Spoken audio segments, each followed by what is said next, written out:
She was 9. He was 10. She was starving. He was dying. What she did next cost her everything.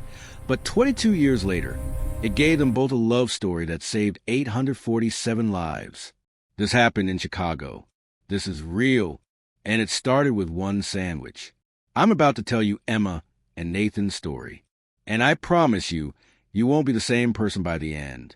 Stay with me. Welcome to Radiant Story and Tales. While you are here, I want you to subscribe to the channel, like this video, and share to your loved ones. This will help us bring more interesting stories.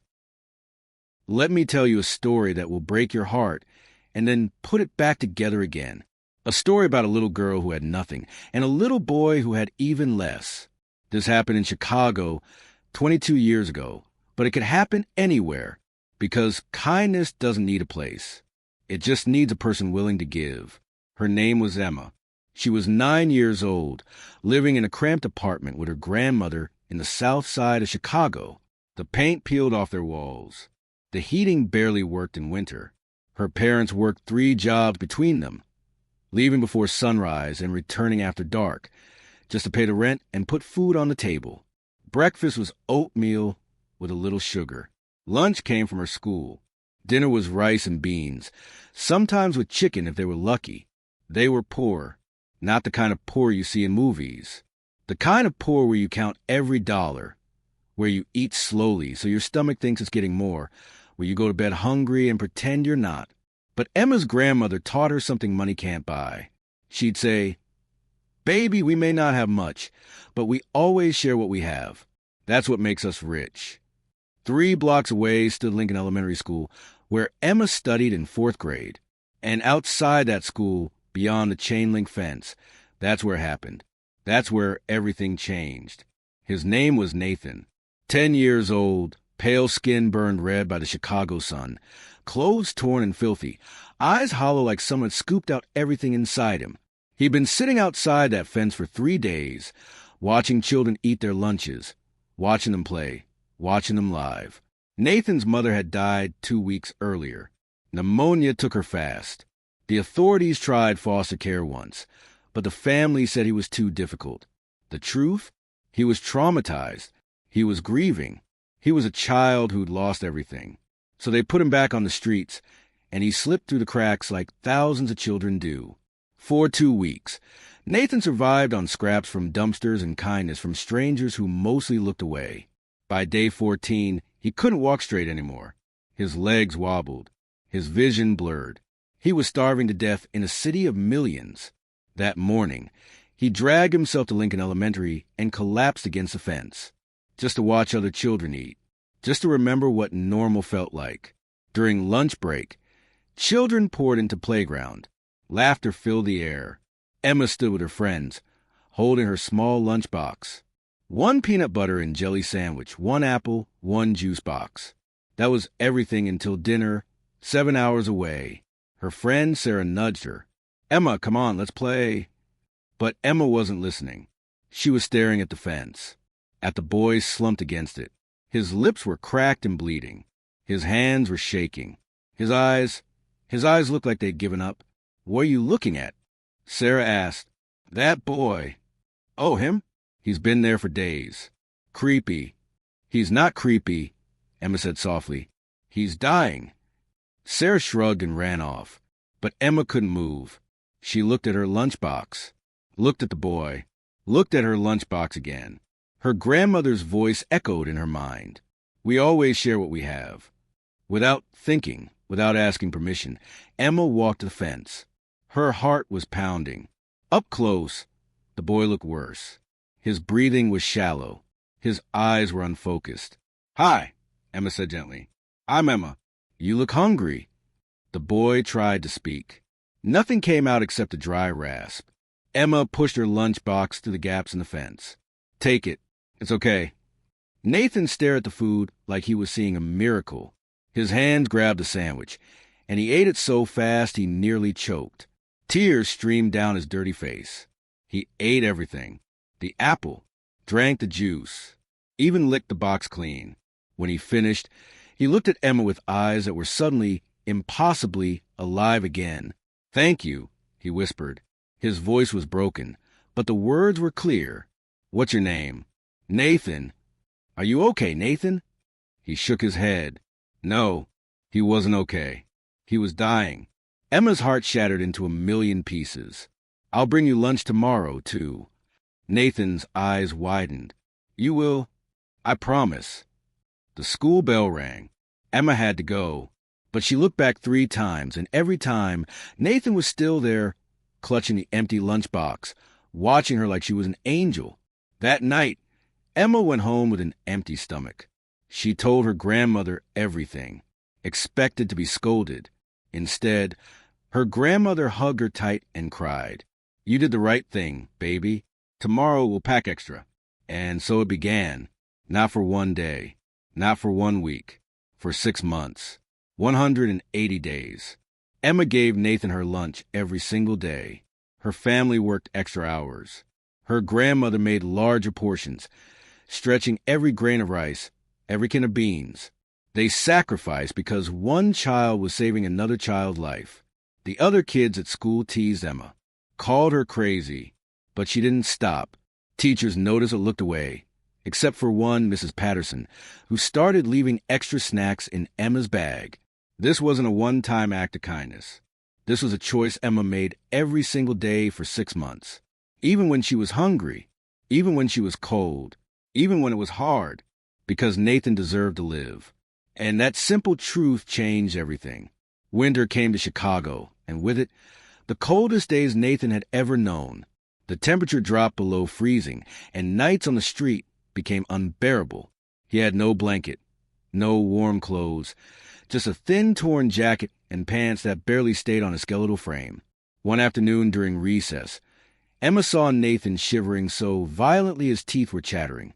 His lips had turned blue. He looked like he might not survive another night. Without hesitation, Emma ran home. She grabbed her only winter coat, her father's old gloves, a scarf her grandmother had knitted, and a blanket from her own bed. She stuffed everything into her school bag and ran back. "Take these," she said, pushing them through the fence. "You need them more than me." "No," Nathan protested weakly. "You'll be cold." "I have another coat at home," Emma lied. "Please, Nathan, take them." For the next 2 months, Emma shivered through recess wearing just a thin sweater. She caught a cold that turned into a fever. Her grandmother was terrified, but Emma refused to take the coat back. "He needs it more," she kept saying. "He needs it more." Then, in the 5th week of winter, Nathan got desperately sick. Fever, coughing so hard he couldn't stand. He lay outside the fence, delirious, dying. Emma ran home in tears. "Grandma, please. He's going to die." Her grandmother didn't hesitate. She grabbed medicine they'd been saving for Emma's grandfather who had diabetes. She grabbed hot soup, tea, blankets. Together, they went to the fence and nursed Nathan back to health for 2 weeks. Every day, warm soup. Every day, medicine. Every day, gentle words telling him he was going to be okay. That medicine was expensive. They needed it, but they gave it to Nathan anyway, because what's the point of having medicine if you don't use it to save a life? Nathan survived. Slowly, over those 6 months, he got stronger. He could walk again. He could think again. He could hope again. But everything must end, even beautiful things. One day, Mrs. Patterson pulled Emma aside. "Nathan is being placed in a foster home downstate. He's leaving tomorrow. This is his last day." Emma felt like the ground had opened beneath her. Tomorrow? He was leaving tomorrow? That afternoon, she brought everything she could carry. 2 sandwiches, 3 apples, a bag of cookies, a bottle of juice, a candy bar she'd been saving for months. She brought everything because she wanted Nathan to have enough, to remember that someone cared. They sat on opposite sides of the fence for the last time. Nathan ate slowly, savoring every bite. Both of them were crying. "I'll never forget you," Nathan said. "You saved my life, Emma.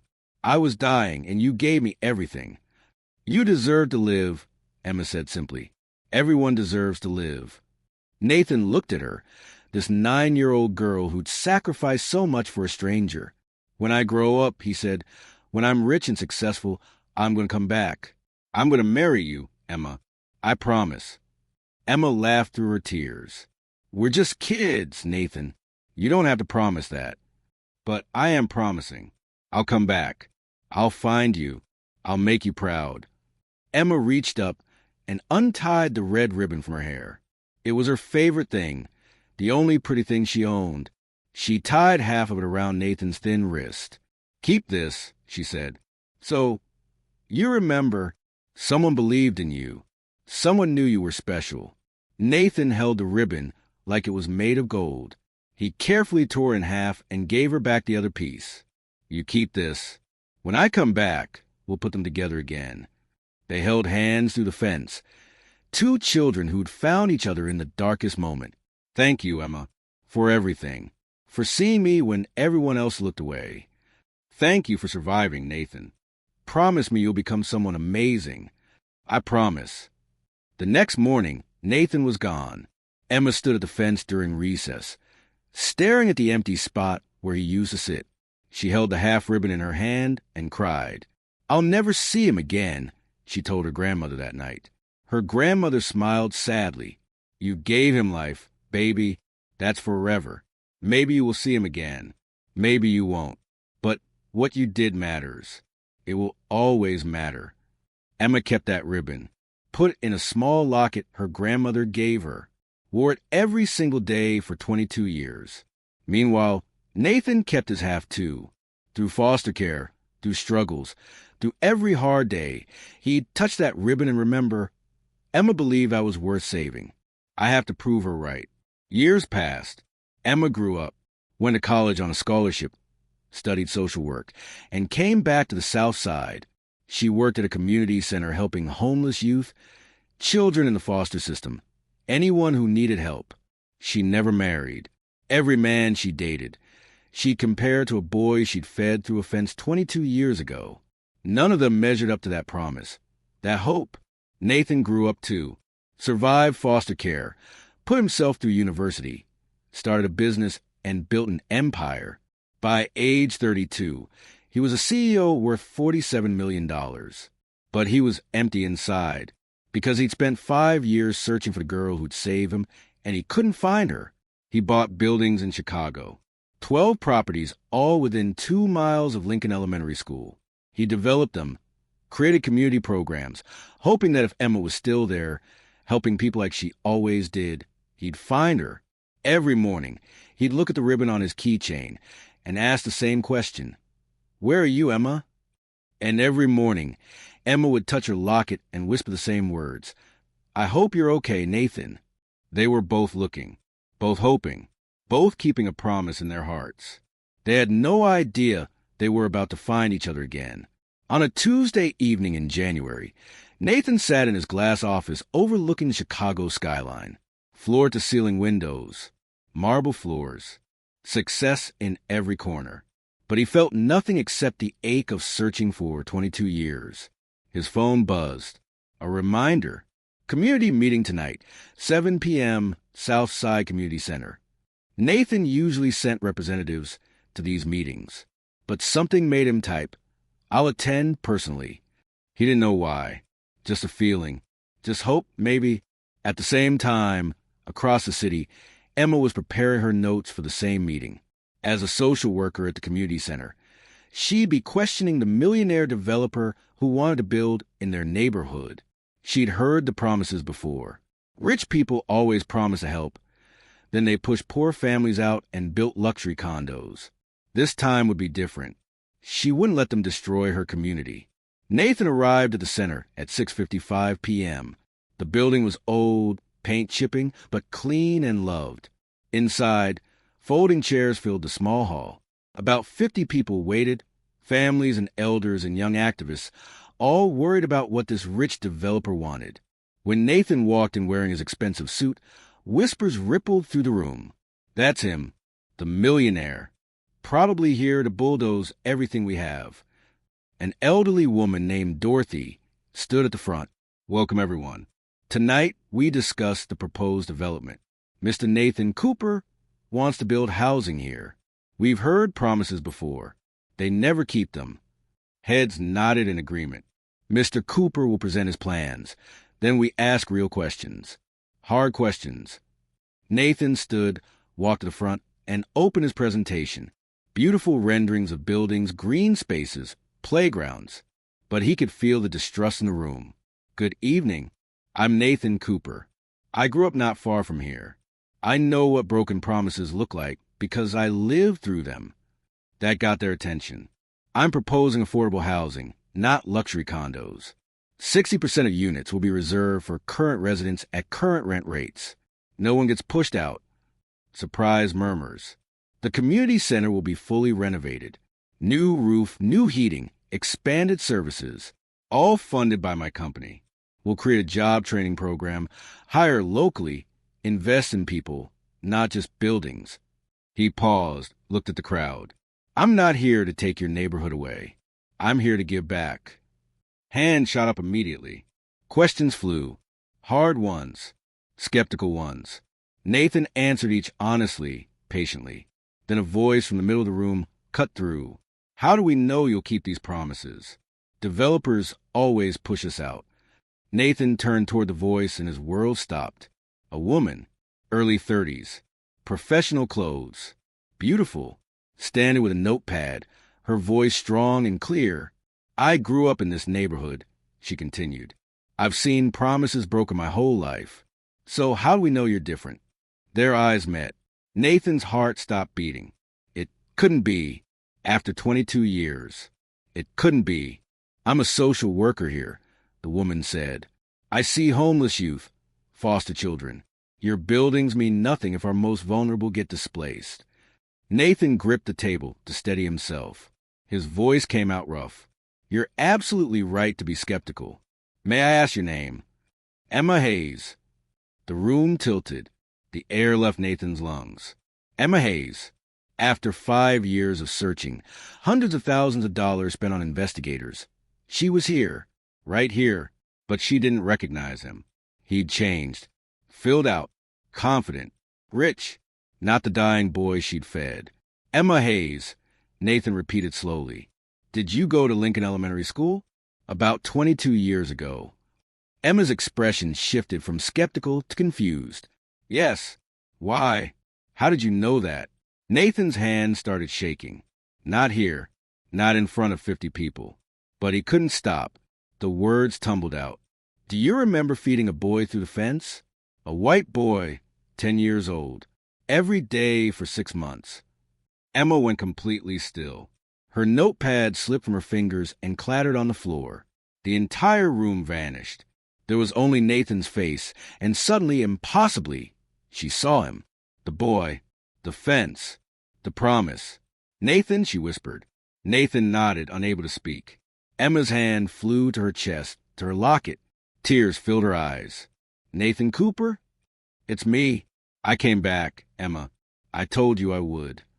The room erupted in confused whispers. What's happening? Do they know each other? But Nathan only saw Emma. 22 years collapsed into nothing. You're alive, Emma breathed. You're really alive.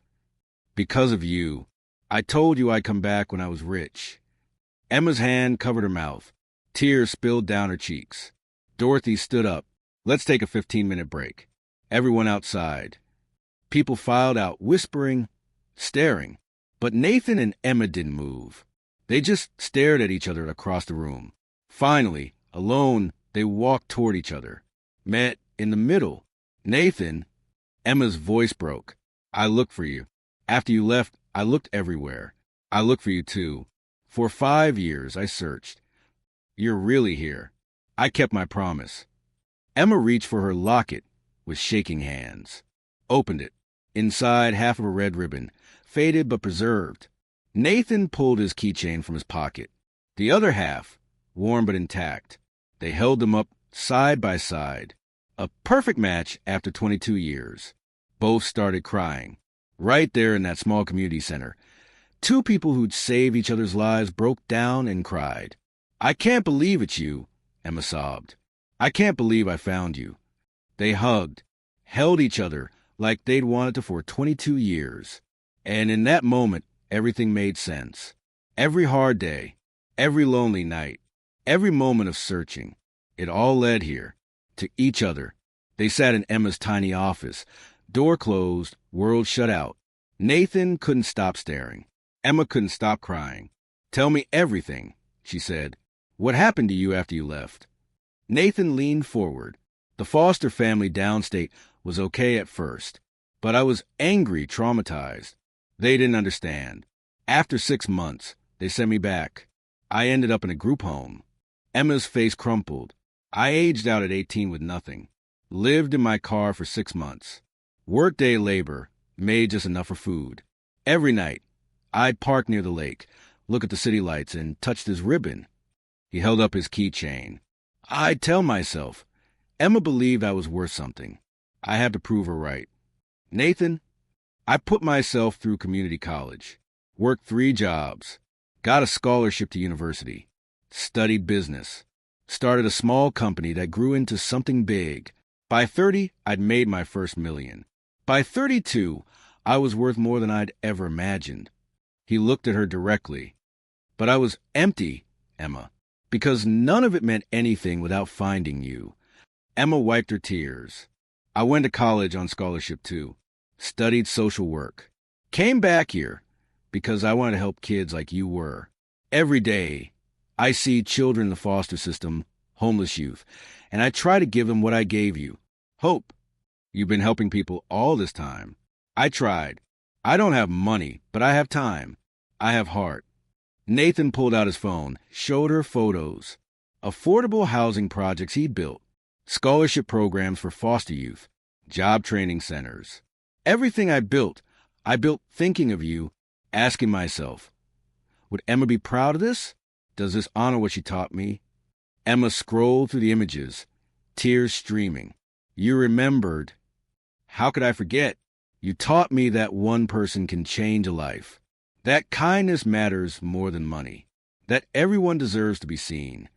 He showed her a map on his phone. 12 red pins, all clustered on the south side. These are properties I own, all within 2 miles of Lincoln Elementary. I bought them hoping that if you were still in Chicago, helping people like you always did, I'd find you eventually. Emma stared. All of this? To find me? All of it. I knew you'd be in this neighborhood, working with kids who needed help. That's who you are. She looked up at him. Why, Nathan? Why search so hard? He took her hands. Because you gave me everything that matters. When the whole world looked away, you saw me. You treated me like my life was valuable when I believed I was worthless. Do you know what that does to a dying child? It gives them a reason to live. Emma was shaking. Every morning for 22 years, I'd wake up and touch this ribbon and think of you. Every decision I made it trying to be worthy of the girl who sacrificed everything for a stranger. I didn't sacrifice everything, Emma protested. I just shared my lunch. No, Nathan's voice was firm. You gave me your food when you were hungry, your coat when you were cold, medicine your family needed. You made yourself sick keeping me alive. Your family worked extra hours so you'd have enough to give me. You sacrificed everything, Emma, and I've spent 22 years trying to deserve it. Silence filled the small office. Outside, people were waiting, but inside, 2 souls were healing. I made you a promise, Nathan said quietly. I told you I'd get rich and marry you. Emma laughed through tears. We were children. I meant it then. I mean it now. Her breath caught. I'm not proposing tonight, Nathan said quickly. That would be crazy. We just found each other. But Emma, I need you to know. Everything I built, every dollar, every decision, I made it thinking of you. You've been the center of my life for 22 years. Nathan, I'm just a social worker who can barely pay rent. You're a millionaire. We're from completely different worlds now. No. Nathan shook his head. You have what I've been searching for. You. That's everything. Emma looked at him, really looked at him. Saw the boy she'd saved and the man before her. This is crazy. I've waited 22 years. Can you give me a chance? Let me take you to dinner. Let me know the woman you became. Just dinner. As friends. As friends, Nathan agreed. For now. They stood. The meeting was waiting. But something had shifted. After 22 years of searching, they'd found each other. And maybe, just maybe, that childhood promise could become something real. "Nathan," Emma said at the door, "that development project, is it really about helping people or just finding me?" Nathan was quiet for a moment. Then, "Both. I wanted to help because of what you taught me. But I also hoped that if I was here enough, doing good work, I'd find you eventually.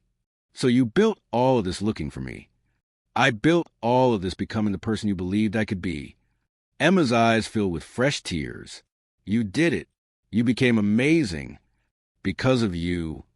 They walked back into the meeting room, hand in hand. 50 faces turned.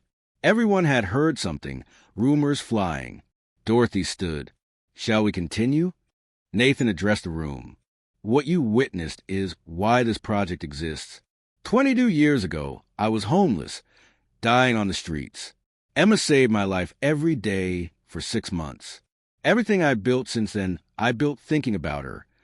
The room went silent. This development isn't about profit. It's about creating the kind of community that saves children like I was, where people look out for each other, where kindness matters more than money. Applause started, slow at first, then building until the whole room was clapping, some people crying. The meeting continued. By the end, the community voted unanimously to approve the project. As people left, many stopped to hug Emma, to shake Nathan's hand. Finally, the room emptied. Just the two of them remained. "That was intense," Emma said. Nathan smiled. "Worth it, though. I found you." "Yes," Emma whispered. "You found me." And for the first time in 22 years, Nathan felt complete. Over the next months, Nathan and Emma met almost every week. Officially, they were discussing the development project. Unofficially, they were falling in love all over again. But Nathan noticed things that broke his heart. Emma's shoes were worn at the heels. She checked her phone constantly for work emergencies, always worried about her kids. She ate lunch quickly, like someone who'd learned to survive on little food. She took the crowded bus everywhere because she couldn't afford anything else.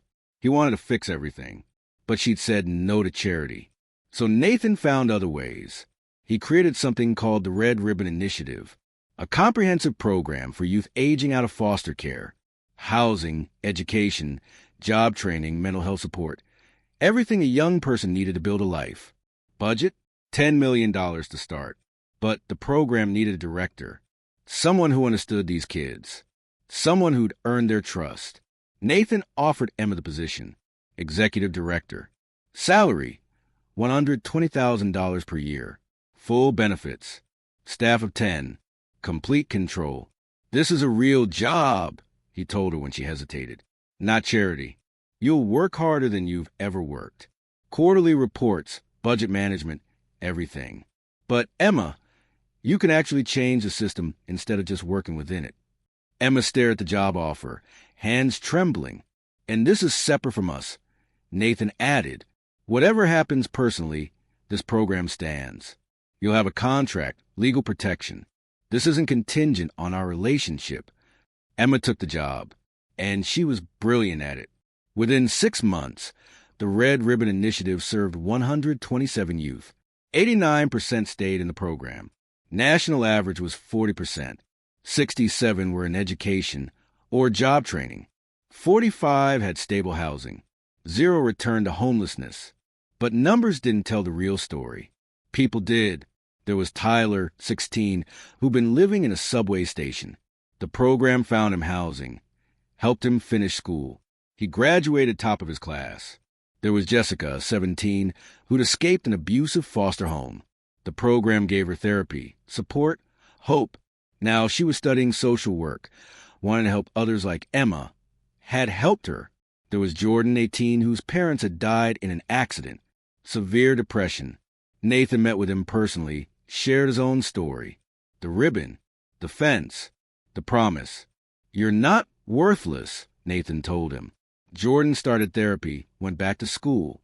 The program's impact rippled through Chicago. Local businesses partnered. The media noticed. A documentary aired. The Promise, a love story that saved hundreds. The story went viral. Hashtag Red Ribbon trended nationally. People tied red ribbons to their wrists, committing to help one person in need. Millions raised for foster care programs across the country. And through it all, Nathan and Emma grew closer. Professional partnership became friendship, became something deeper. One evening at the 6-month anniversary gala, 500 people filled a beautiful hall. Donors, partners, media, community leaders, program participants. Success everywhere. Emma stood backstage, nervous. Nathan found her. "You okay?" "Just thinking about how far we've come." Emma took his hand. "Nathan, when you go on stage tonight, I want you to know something. I'm ready." "Ready for what?" She smiled through tears. "You made me a promise 22 years ago. I think it's time." Nathan's eyes widened. "Emma, I love you. I'm in love with you, and I want to spend my life with you." Nathan pulled her close, kissing her softly. "I've been carrying a ring for 3 weeks, waiting for the right moment. Tonight is the right moment." They walked on stage together. Nathan spoke about the program, the success, the future. Then he paused, looked at Emma. "But none of this would exist without one person. Emma Hayes saved my life 22 years ago when I was dying. She gave me hope when I had none." The crowd applauded. Nathan got down on one knee. The room gasped. He pulled out a simple ring with a red ruby, symbolizing the ribbon. "Emma Hayes, 22 years ago, I promised I'd marry you when I was rich. But I don't want to marry you because I owe you. I want to marry you because you're the most incredible woman I've ever known. Will you marry me?" Emma was crying, smiling, shaking. "Yes, yes, I'll marry you." The room erupted. Standing ovation. Cheers. Tears everywhere. They kissed as the crowd celebrated. After 22 years, the promise was being kept.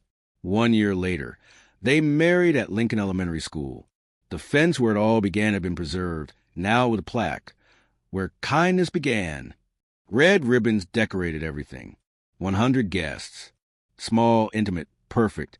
As they exchanged vows, Nathan said, "When I was 10 and starving, you fed me. When I was lost, you saw me. You gave me a reason to live. I promise to show up for you every single day, to love you completely forever." Emma said, "You took a sandwich and turned it into a movement. You took a ribbon and turned it into a legacy.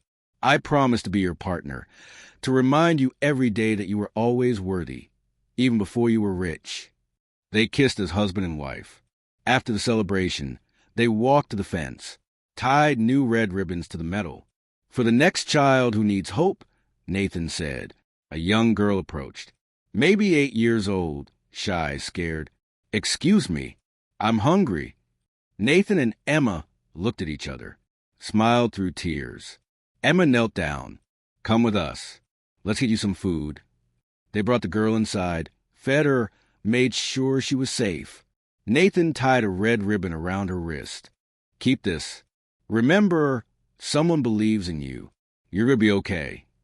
The girl held the ribbon like treasure. "Thank you." As she left, Emma leaned into Nathan. The cycle continues. Behind them, hundreds of red ribbons fluttered on the fence, each one representing a life touched, a promise kept, kindness continuing. This isn't a fairy tale about getting rich. It's about treating people like they matter. 22 years ago, a little girl shared her sandwich. Today, 847 people have homes, education, hope, all because one person cared. Your turn. What will you give? What promise will you keep? Love keeps its promises.